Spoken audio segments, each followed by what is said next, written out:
तारापुर में रक्षा मंत्री राजनाथ सिंह की गरज, बोले बिहार ने अब जंगल राज नहीं विकास का रास्ता चुना है। लालू यादव पर कटाक्ष करते हुए बोले जब तक समोसे में आलू तब तक बिहार में लालू, लेकिन अब बिहार बदला है। उन्होंने सम्राट चौधरी को बिहार का चमकता सितारा बताते हुए जनता से उन्हें भारी मतों से विजयी बनाने की अपील की। साथ ही कहा कि लालू के समय में यह कहावत थी कि आइए ना हमारे बिहार में कट्टा ठोक देंगे कपाड़ में, पर अब यह आइए ना एनडीए के विकसित बिहार में। केंद्रीय रक्षा मंत्री राजनाथ सिंह मंगलवार को तारापुर विधानसभा के नौगाई स्टेडियम में एनडीए उम्मीदवार सम्राट चौधरी के समर्थन में विशाल जनसभा को संबोधित किया। उन्होंने कहा कि बिहार में एक ओर विकास और विकसित भारत का रास्ता है और दूसरी ओर जंगल राज का। जनता तय कर चुकी है, अब बिहार में प्रचंड बहुमत से एनडीए सरकार बनेगी। उन्होंने राजद और कांग्रेस पर प्रहार करते हुए कहा कि पहले नारा चलता था ना खाता ना बही, जो लालू जी कहे वही सही, लेकिन अब जो जनता कहेगी वही सही होगा। राजनाथ सिंह ने बताया कि मोदी सरकार ने बिहार को 11 साल में 15 लाख करोड़ रुपए से अधिक दिए। राजनाथ सिंह ने तेजस्वी यादव और राहुल गांधी पर तंज कसते हुए कहा कि 12 लाख करोड़ रुपए में हर परिवार को नौकरी देने का वादा झूठ है, जबकि बिहार का बजट ही 3.25 लाख करोड़ है। राहुल गांधी चाहते हैं कि तेजस्वी मुख्यमंत्री बने, सोनिया चाहती है कि उसका बेटा प्रधानमंत्री बने। झूठ बोलकर राजनीति नहीं चलेगी। रक्षा मंत्री ने कहा कि एनडीए जो कहता है करके दिखाता है और घोषणा पत्र जनता के विश्वास की गारंटी है। पाकिस्तान पे कड़ा प्रहार करते हुए हाय कहा कि उसके आतंकवाद छुपकर 26 पर्यटकों को धम पूछ कर मारा, जिसके बदले में हमने पाकिस्तान में घुसकर आतंकवादियों के ठिकाने को निस्तानाबूद किया। राजद कांग्रेस देश को जाति धर्म में बांटना चाहते हैं। लालू यादव पर कटाक्ष करते हुए बोले बिहार का नेतृत्व करने वाले कहते थे कि जब तक समोसे में आलू तब तक बिहार में लालू, लेकिन अब बिहार बदला है। उन्होंने सम्राट चौधरी को बिहार का चमकता सितारा बताते हुए जनता से उन्हें भारी मतों से विजयी बनाने की अपील की। हम आंखों में धूल झोंकने वाली राजनीति नहीं करते, हम जनता से किया वादा निभाते हैं। मौके पर कई विधायक और सांसद मौजूद थे। जो बिहार का नेतृत्व कर रहा हो वह ऐसी ऐसी बातें बोलता था, जब तक समोसे में रहेगा आलू तब तक बिहार में रहेगा लालू। बहनों भाइयों, आज आपके बीच आया हूं तो सम्राट जी चौधरी के लिए आया हूं।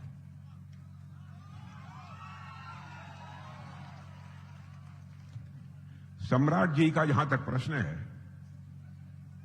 मुझे आप लोगों को बतलाने की जरूरत नहीं है, वह बिहार के तेज तर्रार नेता माने जाते हैं।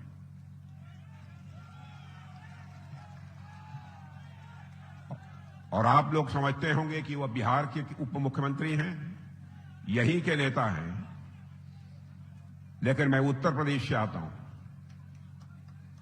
बहनों भाइयों, हमारे सम्राट चौधरी बिहार के साथ साथ उत्तर प्रदेश में भी तेज तर्रार नेताओं में इनकी गणना होती है। बिहार के उप मुख्यमंत्री के रूप में इन्होंने बहुत ही अच्छा काम किया है और इनका नाम ही परमात्मा की कृपा से सम्राट है। और भगवान ने क्या करिश्मा किया है, नाम भी सम्राट और दिल डौल भी विराट।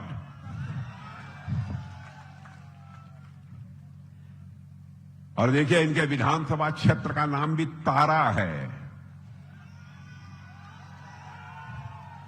और बहनों भाइयों, आपका सम्राट इस बिहार का चमकता हुआ तारा है, मैं यह कहकर जा रहा हूं। आरजेडी कांग्रेस महागठबंधन को माकूल और भरपूर जवाब देने में मैं जानता हूं कि सम्राट चौधरी पूरी तरह से माहिर हैं। इनके भीतर बिहार राज्य के लिए, अपने विधानसभा क्षेत्र के लिए कुछ कर गुजरने की तड़पन है। वैसे ही आपके सांसद में, अरुण भारती में भी मैंने देखा है। बहने भाइयों, जिस नेता के अंदर अपने लोगों के लिए कुछ कर गुजरने की तड़पन न हो, वो वास्तव में सच्चा नेता नहीं कहा जा सकता। आज यदि मैं आया हूं तो सम्राट चौधरी जी के लिए ही यहां पर आया।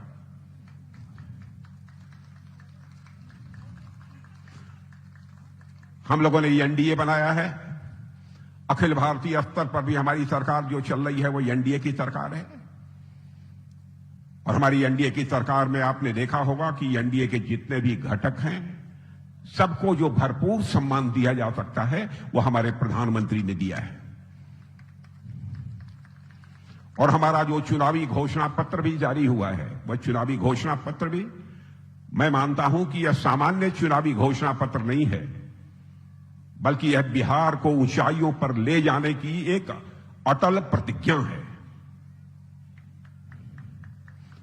हम लोगों का चरित्र यह रहा है कि जो हम लोगों ने अब तक राजनीतिक जीवन में कहा है उसे किया है। मेरे बहने भाई, मैं अपने विरोध पक्ष के लोगों के प्रति सम्मान व्यक्त करते हुए मैं कहना चाहता हूं, यदि आपको इस पर कहीं संदेह हो तो आप हमारा पिछला ट्रैक रिकॉर्ड उठाकर देख लीजिए। मैं बहुत पीछे नहीं ले जाना चाहता आपको। मैं 2014 की आपको याद दिलाना चाहता हूं। उस समय मैं पार्टी का राष्ट्रीय अध्यक्ष था और मोदी जी हमारे प्रधानमंत्री पद के उम्मीदवार थे। उस समय भी घोषणा पत्र जारी हुआ था।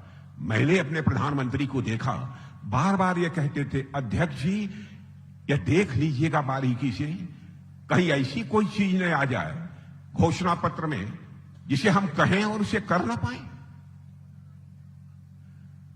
बहनों भाइयों, यह मुझे बहुत ही अच्छा लगा था। पूरी सावधानी मैंने बरती। 2019 का घोषणा पत्र बन रहा था, उस समय भी 2024 का घोषणा पत्र बन रहा था, उस समय भी बार बार कहते थे कि राजनाथ जी आप स्वयं देखिए,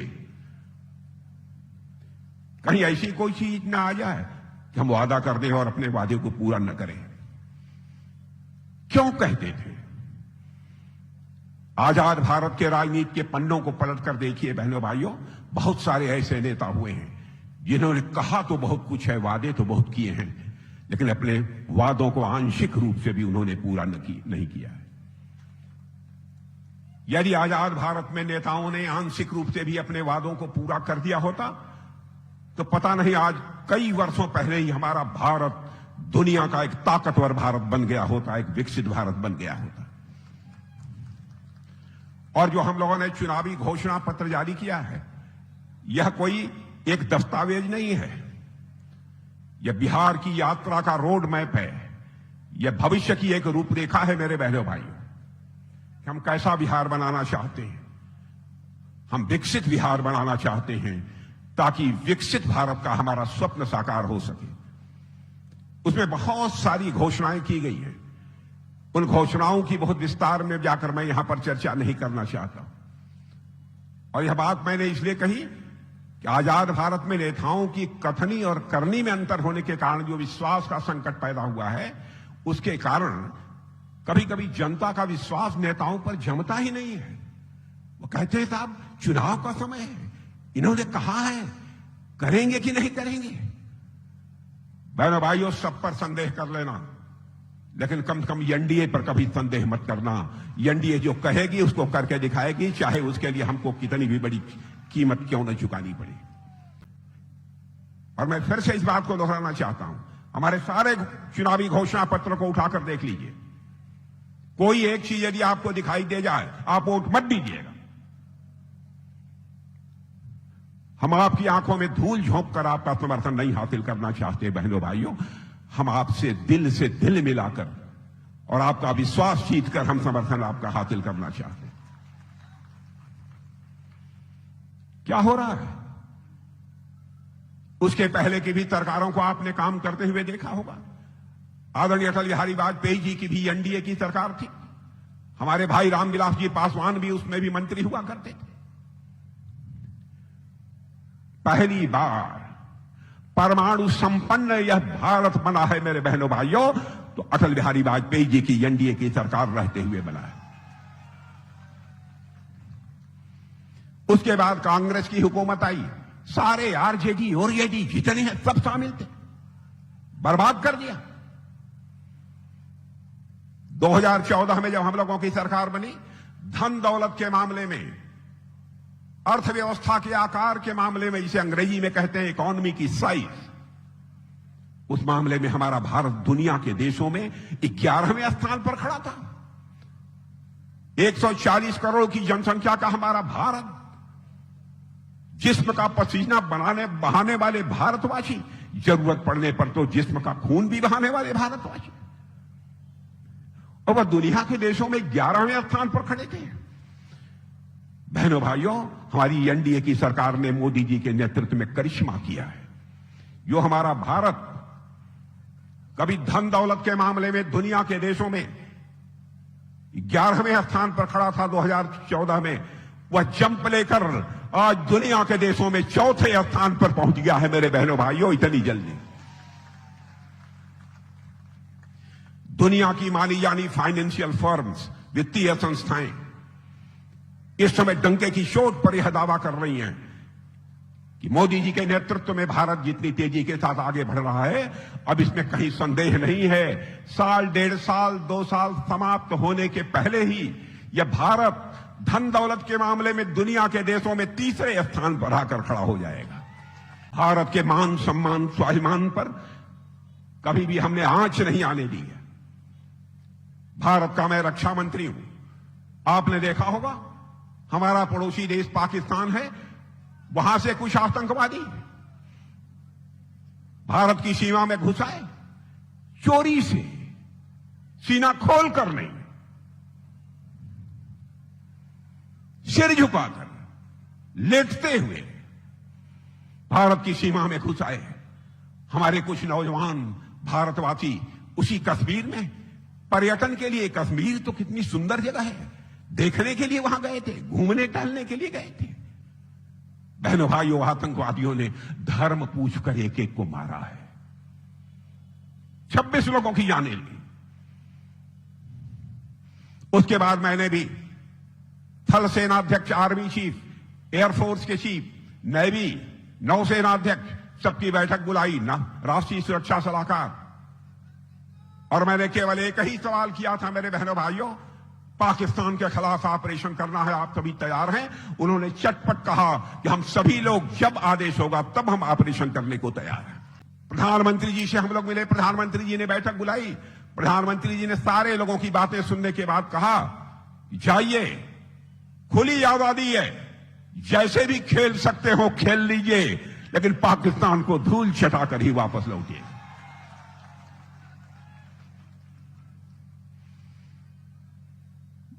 लेकिन बहनों भाइयों, आपने देखा होगा, भारत तो भारत है। हम लोग जाति, पंथ और मजहब के आधार पर भेदभाव करने वाले लोग नहीं हैं। या आरजेडी, कांग्रेस, हिंदू, मुसलमान, ईसाई, कौन कौन चीजों में इस देश को बांटने की कोशिश करते हैं। बहनों भाइयों, हम यह मानते हैं, हमारे भारत की सीमा में रहने वाला कोई किसी जाति का हो, किसी मजहब का हो, किसी भी धर्म का हो, सभी भाई भाई हैं। हम इस आधार पर कभी भेदभाव नहीं करते। और ये पाकिस्तानी जब आए थे, इन्होंने धर्म पूछ पूछ कर लोगों को मारा। तुम्हारा धर्म क्या है? कहीं झूठ तो नहीं बोल रहा है, इसलिए उनकी पैंट उतरवाई। लेकिन बहनों भाइयों, हम लोगों का दिल देखिए, हम लोगों ने मारा है उन्हें पाकिस्तान में घुसकर, तो हमने धर्म पूछकर नहीं मारा है, कर्म देखकर उनका मारा है। मेरे बहनों भाई, और ये बिहार की हालत ऐसी बना रखी थी, यहां का नेता जो बिहार का नेतृत्व कर रहा हो, वह ऐसी ऐसी बातें बोलता था, जब तक समोसे में रहेगा आलू, तब तक बिहार में रहेगा लालू। बहनों भाइयों, इस तरीके से देश और प्रदेश को नहीं चलाया जा सकता। इस तरीके से देश और प्रदेश का विकास नहीं हो सकता। भारत का रक्षा मंत्री हूं, मैं आपको विश्वास दिलाना चाहता हूं, रक्षा उत्पादन के माल में पहले हम लोग सारे हथियार, मिसाइल, सारे बड़े बड़े औजार दुनिया के दूसरे देशों से लेते थे। लेकिन अब हम लोगों ने भारत की धरती पर ही बनाना प्रारंभ किया है, भारतवासियों के हाथों से बनाना प्रारंभ किया। हमने हिंदुस्तान के 2 राज्यों को, उत्तर प्रदेश और तमिलनाडु में डिफेंस कॉरिडोर, यानी वहां पर बहुत सारे सामान बनेंगे डिफेंस के, मिसाइलें, तोप, बम, गोले सब बनेंगे, डिफेंस कॉरिडोर घोषित किया है। बहनों भाइयों, जो घोषणा पत्र जारी हुआ है उसमें कहा गया है कि अब यहां पर भी डिफेंस कॉरिडोर बिहार में भी बनेगा। अब आपके हाथों से मिसाइलें बनेंगी, आपके हाथों से औजार बनेंगे, जो कि हमारे सेना के जवान वो करते हैं। राइफल बनेंगी, संगीनें बनेंगी, बम बनेंगे, तोप बनेंगे, गोले बनेंगे। हम बिहार को एक विकसित बिहार के रूप में देखना चाहते हैं मेरे बहनों भाई। बातें बहुत सारी हैं। यहां पर उद्योगों का जाल बिछाने के लिए भी हर जिले में एक फैक्ट्री खोलने का भी घोषणा पत्र में हम लोगों ने वादा किया है। इसलिए मैं आप सबका यहां पर समर्थन मांगने आया हूं मेरे बहनों भाइयों। अब मुझे लगता है कि नीतीश जी के नेतृत्व में बिहार की जनता ने विकास का असली स्वाद अब चख लिया है और बिहार की जनता उसी को वोट देगी जो कि बिहार का विकास कर सकेगा, ऐसा मेरा मानना है। इसलिए यह तो केवल यही चाहेंगे लालू जी हमारा बेटा मुख्यमंत्री बन जाए, सोनिया जी चाहेंगी हमारा बेटा प्रधानमंत्री बन जाए, लेकिन बहनों भाइयों एनडीए का की कोई भी पार्टी यह नहीं चाहेगी उसका बेटा बन जाए, बल्कि वो तो यही चाहेगी कि बिहार की मां की कोख से पैदा हुआ लाल ही कोई यहां का मुख्यमंत्री बनना चाहिए। और नीतीश कुमार जी यहां की मां के कोख से पैदा हुए हैं, ऐसे लाल हैं। उन्होंने भी बहुत सारी घोषणाएं की हैं और आज हम जहां जाते हैं जहां हमारी एनडीए की सरकारें हैं तो हम कहते हैं आइए नहीं एनडीए के बिहार में। अब कहते हैं हम सभी जगह आइए नहीं एनडीए के बिहार में, हमारा विकसित बिहार में। और इनकी सोच कैसी है, आइए ना हमारा बिहार में, ठोक देंगे कट्टा कपार में। इसलिए आप सभी से मैं यही अपील आप सभी लोगों से करना चाहता हूं मेरे बहनों भाइयों कि आप बड़ी से बड़ी संख्या में भरपूर मतदान करिए। घर में माताएं बहनें भी छूटने न पाएं, मतदान केंद्रों पर वो पहुंचे और मतदान करें और हमारे एनडीए के प्रत्याशियों को भारी मतों से विजय दिलाएं। यही आप सबसे अनुरोध करते हुए अपनी बात समाप्त करता हूं।